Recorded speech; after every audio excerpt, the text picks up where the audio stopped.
धीरजलाल हीरालाल अंबानी 28 दिसंबर 1933, 6 जुलाई 2002, जिन्हें धीरूभाई भी कहा जाता है, भारत के एक चिथड़े से धनी व्यावसायिक टाइकून बनने की कहानी है, जिन्होंने रिलायंस उद्योग की स्थापना मुंबई में अपने चचेरे भाई के साथ की।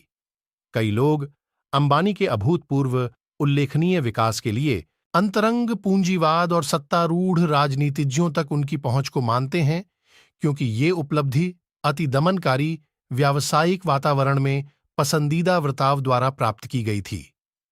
लाइसेंस राज ने भारतीयों को दबाया। 1990 तक भारतीय व्यवसाय का गला घोंट दिया और उन्हीं को राजनीतिज्ञों ने लाइसेंस प्रदत्त किया, जो कि उनके इष्ट थे, जिसने प्रतियोगिता के कोई आसार नहीं छोड़े। अंबानी ने अपनी कंपनी रिलायंस को 1977 में सार्वजनिक क्षेत्र में सम्मिलित किया और 2007 तक परिवार, बेटे अनिल और मुकेश की संयुक्त धनराशि $100 अरब थी, जिसने अंबानियों को विश्व के धनी परिवारों में से एक बना दिया। धीरजलाल हीरालाल अंबानी, जो ज्यादातर धीरूभाई अंबानी के नाम से जाने जाते हैं, एक सफल भारतीय व्यवसाय के शक्तिशाली कारोबारी थे, जिन्होंने 1966 में रिलायंस इंडस्ट्रीज की स्थापना की। उन्होंने जिस मेहनत और लगन से तरक्की की है, उसी वजह से भारत का हर युवा उनसे प्रेरणा लेता है। धीरूभाई अंबानी ने हमें ये सोचने के लिए प्रेरित किया कि जिसमें काबिलियत होती है, फिर चाहे वो किसी भी परिस्थिति में क्यों ना हो, सफलता पा सकता है। रजलाल हीरालाल अंबानी अथवा धीरूभाई अंबानी का जन्म 28 दिसंबर 1932 को गुजरात के जूनागढ़ जिले के चोरवाड़ गांव में एक सामान्य मोद बनिया परिवार में हुआ था। उनके पिता का नाम हीराचंद गोवर्धन भाई अंबानी और माता का नाम जमनाबेन था। उनके पिता अध्यापक थे। अपने माँ बाप के 5 संतानों में धीरूभाई तीसरे नंबर के थे। उनके दूसरे भाई बहन थे रमणीकलाल, नटवरलाल, त्रिलोचना और जसुमती। आर्थिक तंगी के कारण उन्हें हाई स्कूल में ही पढ़ाई छोड़नी पड़ गई। ऐसा कहा जाता है कि परिवार की आर्थिक मदद करने के लिए उन्होंने गिरनार के पास भजिए की एक दुकान लगाई, जो मुख्यतः यहां आने वाले पर्यटकों पर आश्रित थी। हालांकि कारोबार की सफलता में धीरूभाई अंबानी ने आसमान की बुलंदियों को छू लिया था, पर उन पर लचीले मूल्यों और अनैतिक प्रवृत्ति अपनाने के आरोप भी लगे। उन पर यह आरोप लगा कि उन्होंने सरकारी नीतियों को अपनी आवश्यकताओं के अनुकूल चालाकी से बदलवाया और अपने प्रतिद्वंदियों को भी सरकारी नीतियों के सहारे पटखनी दी। धीरूभाई अंबानी ने अपनी पहली नौकरी यमन के शहर अदन में की। वे वहां की कंपनी अबो बेससे में 300 रुपये के वेतन पर एक छोटी सी नौकरी करते थे। वहीं से धीरूभाई के मन में व्यवसाय की बारीकियां जानने को लेकर उत्सुकता पैदा हुई। यहीं से वे अबेससे में नौकरी करते हुए एक गुजराती व्यावसायिक कंपनी में काम करने लगे और वहां से उन्होंने लेखा जोखा, वित्तीय विभाग का काम और शिपिंग पेपर्स तैयार करना सीखा। धीरूभाई के मैट्रिक परीक्षा के परिणाम आने से पहले ही उनके पिता ने नौकरी के लिए उनके बड़े भाई रमणीक भाई के यहां अदन जाने को कहा। धीरूभाई आगे पढ़ना चाहते थे, लेकिन पिता की आर्थिक तंगी के आगे उनको पढ़ाई छोड़नी पड़ी थी। अब वो पासपोर्ट बनवाने राजकोट गए और उसके बाद वीजा भी बनवाया। अब सारी तैयारी के बाद वो मुंबई पहुंचे, जहां से अदन के लिए जहाज जाता था। जब वो जहाज पर अदन जा रहे थे, तब एक गुजराती समाचार पत्र में उनके मैट्रिक परीक्षा का नतीजा आया था, जिसमें वो द्वितीय श्रेणी से उत्तीर्ण हुए थे। 25 वर्षीय धीरूभाई अंबानी ने भारत लौटने पर 5,000 रुपये की पूंजी से रिलायंस कमर्शियल कॉरपोरेशन की स्थापना की और इसके लिए उन्होंने ICICI से पहला आर्ण लिया था। इस कंपनी का मुख्य उद्देश्य यार्न को आयात करना और मसालों को निर्यात करना था।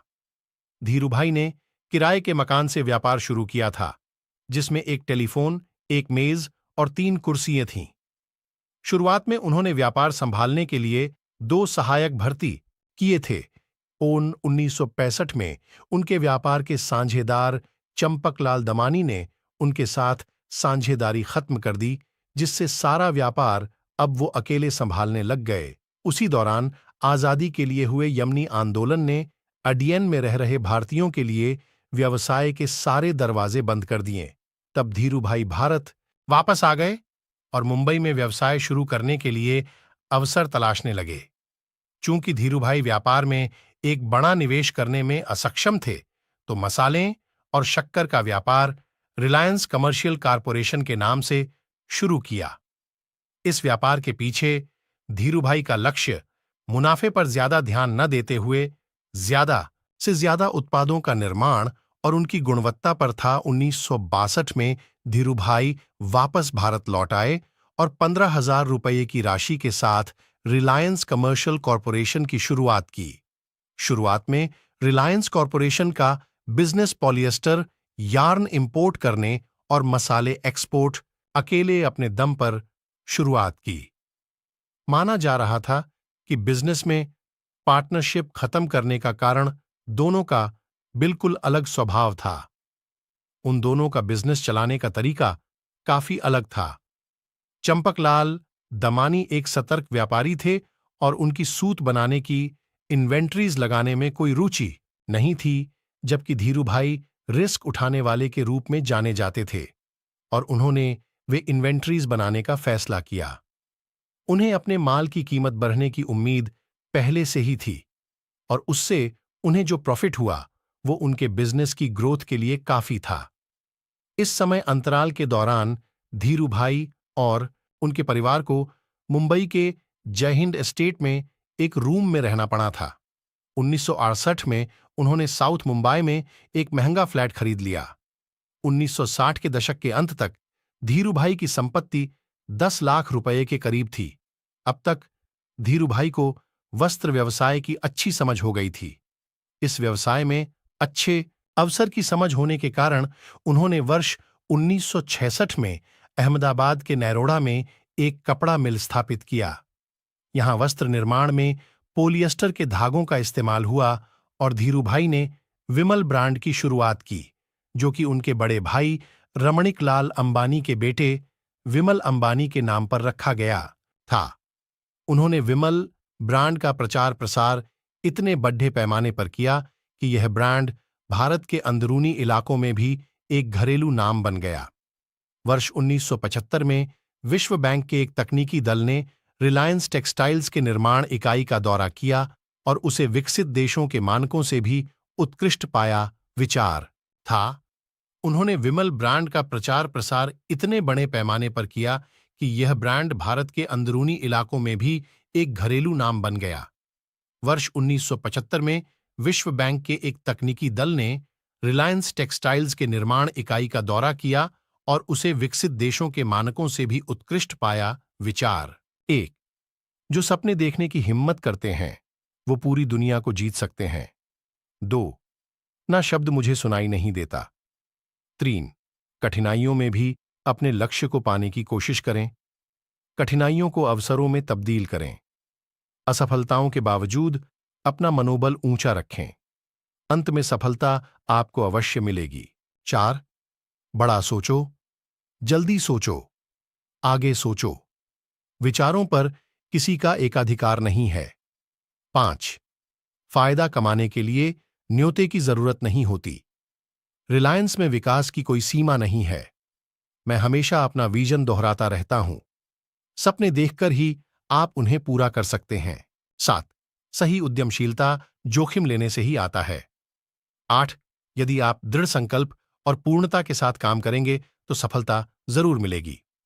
9. हमारे स्वप्न विशाल होने चाहिए।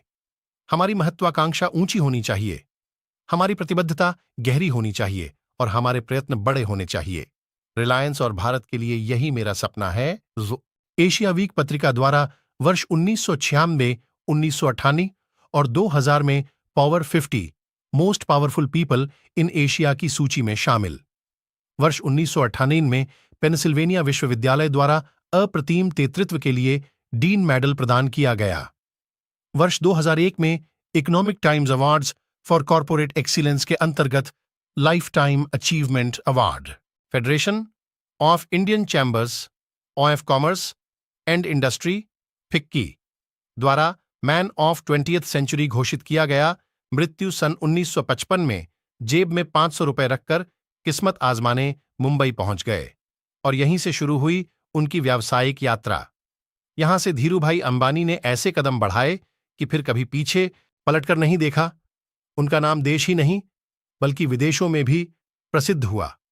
6 जुलाई 2002 को धीरूभाई अंबानी ने दुनिया से विदा ली। इस समय वे 62,000 करोड़ रुपए के मालिक थे। वर्तमान में उनके बेटे मुकेश अंबानी और अनिल अंबानी उनकी सल्तनत को संभाले हुए हैं। पिता की तरह आज इन दोनों भाइयों का नाम भी अंतर्राष्ट्रीय स्तर के व्यवसायियों में शुमार है।